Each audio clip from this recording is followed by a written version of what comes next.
Hello guys, welcome to KTU updates. ഇന്ന് നമ്മൾ സംസാരിക്കാൻ പോകുന്നത് നമ്മുടെ KTU ലോഗിൻ പേജിന്റെ ന്യൂ വെരിഫിക്കേഷൻ പ്രോസസ്സിനെ കുറിച്ചാണ്. വെരിഫിക്കേഷൻസ് ചെയ്താലാണ് നമുക്ക് ആക്സസ് കിട്ടുള്ളൂ. സോ ഇതിനായി ആദ്യം നമ്മൾ ലോഗിൻ ചെയ്ത് കയറണം. ഇപ്പോൾ സ്ക്രീനിൽ നമ്മുടെ ബേസിക് ഡീറ്റെയിൽസ് കാണാൻ കഴിയും.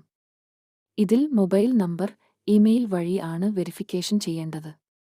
സോ ആർക്കേലും നമ്പർ, ഇമെയിൽ മാറ്റാൻ ഉണ്ടെങ്കിൽ ആദ്യം അത് അപ്ഡേറ്റ് ചെയ്യേണ്ടതാണ്. അതിനുശേഷം ക്ലിക്ക് ഹിയർ എന്നിടത്ത് ക്ലിക്ക് ചെയ്യുക. ഇമെയിൽ, മൊബൈൽ നമ്പറിലേക്ക് കോഡ് വരുന്നതാണ്. ആദ്യം ഇമെയിൽ വഴി വെരിഫൈ ചെയ്തിട്ട് വേണം മൊബൈൽ വഴി വെരിഫൈ ചെയ്യാൻ. 2 വെരിഫിക്കേഷൻ ചെയ്താൽ മാത്രമേ നമുക്ക് അക്കൗണ്ടിലേക്ക് ആക്സസ് കിട്ടുകയുള്ളൂ. സോ എല്ലാവരും ചെയ്യാൻ നോക്കുക, അതേപോലെ നിങ്ങളുടെ കൂട്ടുകാരോടും ഇത് പറയുക. For more information, subscribe to KTU Updates. ചിലരുടെ റെഡി ആവും, ചിലരുടെ റെഡി ആവില്ല. എൻ്റെ റെഡി ആയില്ല. താങ്ക്സ്.